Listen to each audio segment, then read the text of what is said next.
안녕하세요. 역사를 사랑하는 박수환입니다. 오늘은 서부 유럽 스웨덴이라는 나라가 어떤 나라인지 한번 알아보겠습니다. 스웨덴의 초기 역사는 신화 전설로 이루어져 있습니다.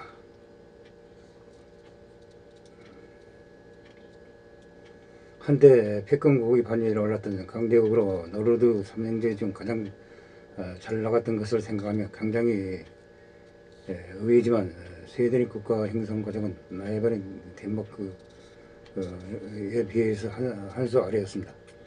너리보다는 알려진 것이 적었습니다. 특히 무는 증거가 거의 없다시피 한 전설에 의하면 북유럽 신화의 신인 프레이드로부터 비롯된 잉글리 왕가가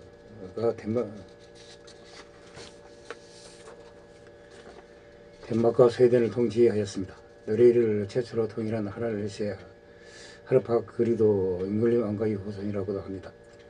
사실 확인되는 스웨덴의 본격적인 역사는 웁살라 근처의 휠라겐호스 근처에서 스베라족이 건설한 스베라족의 나라라는 뜻으로부터 시작되었습니다. 고대 로마 제국의 역사가인 플리우스 코르넬리우스 타키도스가 이미 AD 100년경에 스베라케의 존재를 언급하고 있습니다. 러시아의 키예프 공국을 창건한 르리크와 바랑기아인들도 스베라족 출신이라고 알려져 있습니다. AD 10세기 말에 폴란드 지방을 통치하던 에리크 6세가 펠레스 베르트 전투에서 조카인 스티르비온을 물리쳤습니다. 스웨덴 왕으로 즉위하여 승리왕이라고 호칭을 얻었습니다. 벨라른 지방 중심으로 스웨덴 역사상 최초의 왕이 되었습니다.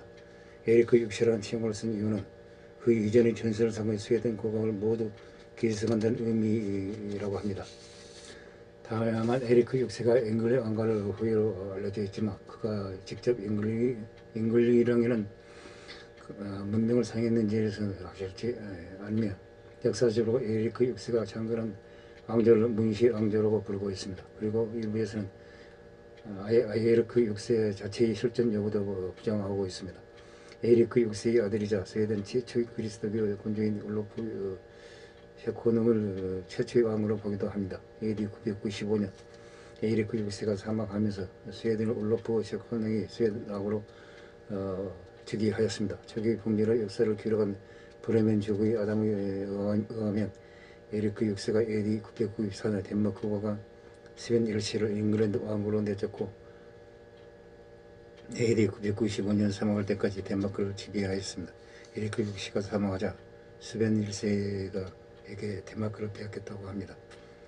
그리고 이제 올로프가 덴마크 왕위를 두고 다투게 되었습니다. 올로프의 어머니이자 에리크 6세의 민망인 시그리드가 스벤 1세와 결혼을 하면서 화해가 되었습니다. 그러나 에리크 6세가 덴마크를 지배했다고 할 시기에 스벤 1세는 잉글랜드로 쫓겨난 것이 아니라 잉글랜드를 공격하고 있었습니다. 브레멘 지교 아담의 기록은 그 사실성을 의심받고 있습니다. AD 1022년 스웨덴 올로프 세코닝이 사망하고 그의 아들이 아논드 3세 야코브가 새로운 스웨덴 왕이 되었습니다. 본래 이름은 야코브였으나 나중에 스칸디나비아적인 이름인 아논드가 추가됐다고 합니다. 아논드 3세 야코브는 부왕 올로프 세코농과 마찬가지로 노르웨이 올라프 2세의 동맹 관계를 유지하였습니다.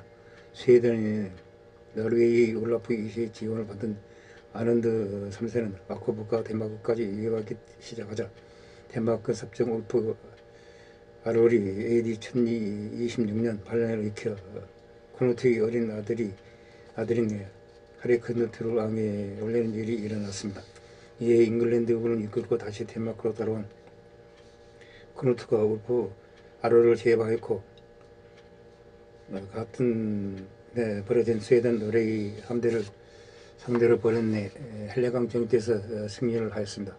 그리고 AD 1028년 노르웨이 지휘들을 멸사해 노르웨이 왕인 올라프 2세에 대한 반란을 일으키게 만든 후 노르웨이 왕위까지 차지하였습니다. 이후 크누트가 사망하자 노르웨이 왕이 된 스벤에 맞서 막누스 1세를 지원해 노르웨이 왕위로 복귀시켰습니다. 러시아의 키예프 루시 출신인 아논드 4세가 스웨덴 왕위를 차지하였으나 그리스도교 신자로서 스웨덴의 전통 신앙을 거부하여 AD 1075년 폐위당하였습니다. 그리고 AD 1070년부터 스웨덴의 남부 에티족의 땅인 애틀란트 일대를 통치하고 있던 호콘이 스웨덴 전역을 장악해버렸습니다. 일부에서는 아일랜드 사실을 건너뛰고 헬스턴 다무왕으로 호콘을 손꼽기도 합니다. 그러나 AD 1080년경부터 폐위됐던 헬스턴의 로마 교황 그레고르스 7세의 도움을 받아 스웨덴 왕으로 복귀하였습니다. AD 1081년 로마 교황 그레고르스 7세의 교서에 의하면 베스트란드의 공동왕으로 칭하고 있는데 여기서 잉의 일시를 지칭하는 것이 분명해 보입니다. 이니셜 하스텐이라는 설과 호콘이라는 설이 있습니다. 또한 어느 기록에는 호콘이 사망한 후 잉의 일세가 왕이 되었다고도 합니다. 덴마크 왕 일슨과 잉의 일세에 따른 마르가레트가 사이에서 태어난 마그누스 일세가 스웨덴 왕위를 주장하였습니다.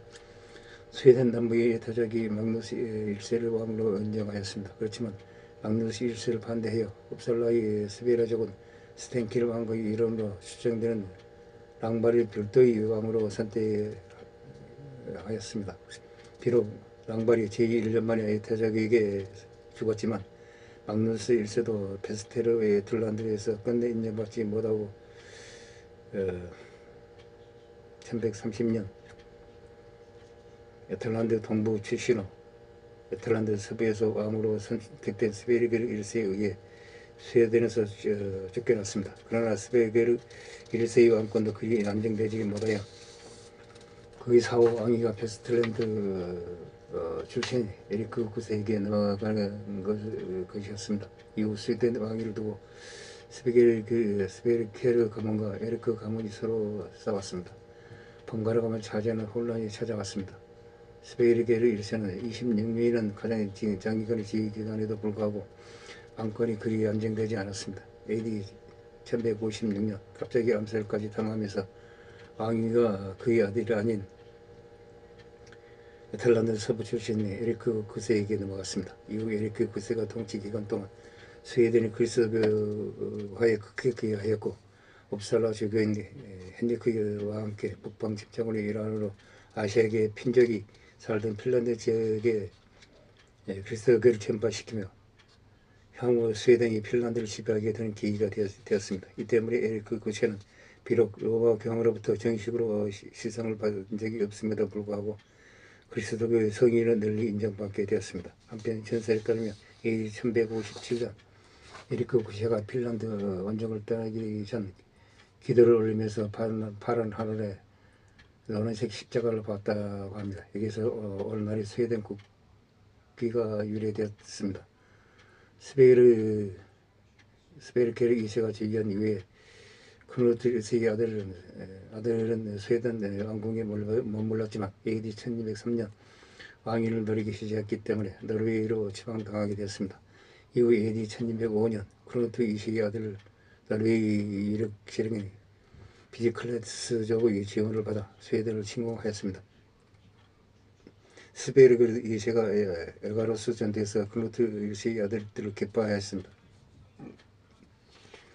사행자 중 3명을 처형하였습니다. 하지만 막내인 에리크 10세만은 도망치는 성공하였습니다. AD 1208년 노르웨이 지원을 받아 스웨덴을 재침공하여 이번은 대승을 거두고 아버지 왕위를 되찾는 데 성공하였습니다. 그러자 이번엔 스베르케르 2세가 덴마크의 지원을 받아 왕위를 되찾기 위해서 AD 1210년 스웨덴을 공격하였습니다. 애틀란트 전투에서 전사하고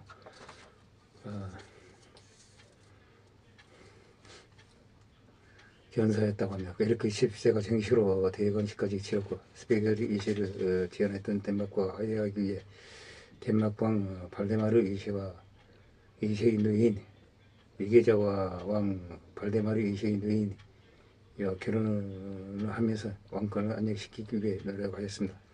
그러나 AD 1210년 비성세 섬에서 고의로 급사하고 때문에 스웨덴 귀족들은 왕위 선출 과정에서 노마 교황과 간섭을 배제하기 위해 서둘러 스베르케르 2세의 아들인 요한 1세를 왕으로 선출하였습니다. 이렇게 스베게르 왕과 요한 1세가 스웨덴 왕이 되고 AD 1219년 태왕식까지 치르면서 정통성을 갖추게 되었습니다. 결혼도 하지 않은 상태에서 AD 1222년 갑자기 죽었습니다. 스베게르 왕제가 갑자기 전제되고 말았습니다.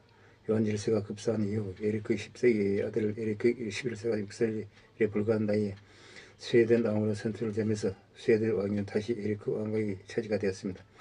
하지만 에리크 11세의 나이가 너무 어렸기 때문에 에리크 9세의 증성자폴로 에리크 11세의 먼 친척이 되는 크누트 2세가 섭정이 되었습니다. 그리고 에리크 11세가 성령하여 AD 1229년 크누트 2세를 몰아내고 하였습니다. 오히려 패배하면서 덴마크로 쫓겨나야 하였습니다. 이후 크누트 2세가 정식으로 대왕실을 치르고 왕위에 올랐지만 크누트 2세가 AD 1234년에 사망하였습니다.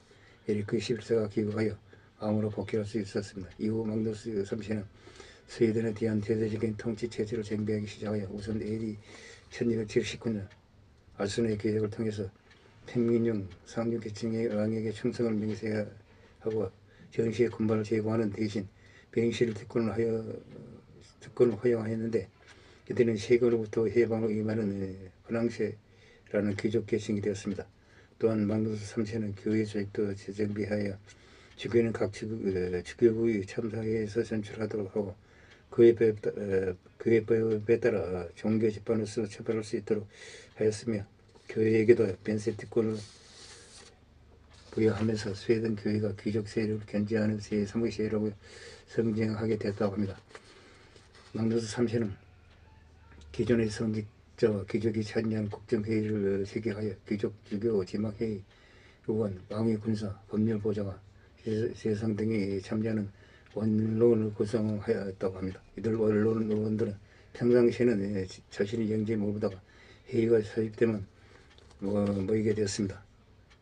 뭉클 왕조를 창건한 이후 스웨덴 통치 체제를 정비한 마그누스 3세였지만 후계 고대에 있어서는 만전을 기하는 데 실패하였습니다. 비록 AD 1290년 마그누스 3세가 죽고 자신의 장남의 비르예르를 후계자로 지명하였습니다. 나이가 10살에 불과했기 때문에 직접 통치할 능력이 없었고 결국 먼 친척의 군대를 총괄한 지휘인 컨스토플 터키스 군부스 소를 습정으로 지명하고 언론을 통하여 통치하도록 해야 하였습니다. 이에 터키스가 스웨덴 귀족들의 지역을 바탕으로 스웨덴을 통치하기 시작하였습니다. 특히 에리크 그세 시절에 중단되었던 핀란드 정국을 재개하여 AD 1294년 칼리리 서부를 장악하고 비보리아 요새를 세우며 러시아 국경선을 확정지었습니다. 마그누스 4세가 성령이 되기 전에 AD 1333년 노르웨이에서 엘링 비트쿤슨의 주도로 반란이 일어났습니다. 그러나 곧 진압되었지만 습정단이 큰 무리 없이 스웨덴과 노르웨이 양국을 통치하였습니다. 또한 당시 덴마크는 독일의 흡수호술타인 렌즈부르크 백작 게르하르트 3세 및 홀스타인 프린 백작 여한 3세가 그동안 덴마크 왕실에 빌려준 대출금의 담보를 위해 영토 대부분이 저장되어 신세였습니다. 이에 AD 1332년 슬랑키 지방에서 반란을 일으켜 스웨덴에 계속될 것을 요청하고 나섰습니다. 스웨덴 습정단은 홀스타인 렌즈부르크 백작 게르하르트 3세에게 보상금을 지급하고 스ኳ네를 스웨덴 영토로 병합하였습니다. AD 1336년 마그누스 4세가 20살이 되었습니다. 스톡홀름에서 스웨덴 왕과 노르웨이 왕으로서 정식으로 대관식을 치르게 되었습니다. AD 1338년 노르웨이 귀족들이 다시 한번 반란을 일으켰습니다. 이에 결국 AD 1343년 베지베리 조약에 의해 대타협이 이루어져 스웨덴 왕위는 마그누스 4세의 장남인 에리크 12세가 이어받았지만 노르웨이 왕위는 차남인 호콘 6세로 계승하고 당장 호콘 6세가 노르웨이 왕이 오르는 대신 호콘 6세가 승리될 때까지 마그누스 4세가 습정을 하기로 하였습니다. 이후 마그누스 4세는 내정을 정비하면서 스웨덴에서 뇌제를 완전히 철폐하여 버렸습니다. 지방급들을 통일하기 위해 통일군법의 초안을 작성하기 시작하였으며 스웨덴의 전국의 도시들에게 적용하는 도시법도 만들었습니다. 그렇지만 마그누스 4세의 대정책은 그리 성공적이지 못하였습니다. AD 1348년 러시아의 노보코르도 공화국을 공개하였으나 1300 무슨 년부터 북유럽을 휩쓸기 시작한 흑사병 때문에 결국 실패하였다고 합니다. 오늘은 이제 방대한 스웨덴 역사를 한번 알아봤습니다. 항시 부족합니다. 용서 바랍니다. 감사합니다.